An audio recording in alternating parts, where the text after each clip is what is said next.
Mayor Muriel Bowser spoke for the last time today at the Anacostia Coordinating Council. Our Washington, D.C. reporter Felicia Ashley was there as community members questioned the mayor about everything from the curfew to program cuts. Some pretty tough subjects there, Felicia. So what are you hearing? That's right. It was a lot of passion in the room. The mayor at the same time didn't back down from any questions. She stood firm on where she stands on topics like the curfew. She wants one in place for this summer, but she also highlighted some things that she feels as though she still needs to get done before she does leave office. From the budget, right now, we can't afford all of those great programs.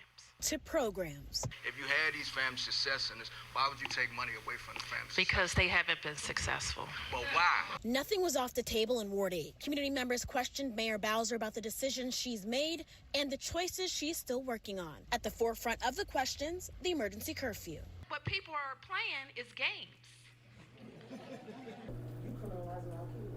No, I'm not criminalizing anybody. What do parents such as myself who don't want problems, who want help?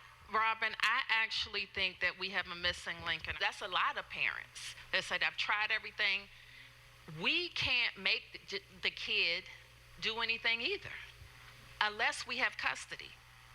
And we only get custody if a judge gives us custody. I spoke to the community members who spoke up to the mayor. What were some of your main concerns or questions that you had? Well, I know one of the concerns that I had with Madam Mayor was about accountability for the curfew and our children that's out there. And I'm from the old school, so she's telling the absolute truth. What do you mean by that? What was the truth you were happy to hear? Okay, there are some kids that are out of control, but then parenting comes into that.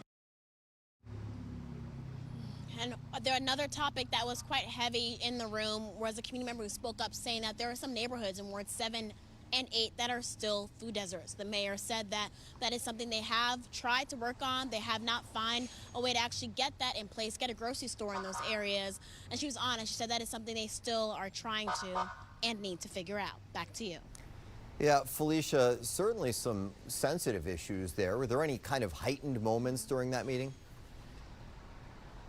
Yes, there were. A lot of people brought up programs that were important to them, important to the community, that are going to face cuts again in this budget year. And when they asked the mayor about it, she said either those programs just were not working, or she said the city cannot afford them, no matter how great the program may be. She was blunt and said the city just doesn't have the money for it. For now, reporting live from Anacostia, Felicia Ashley, 7 News.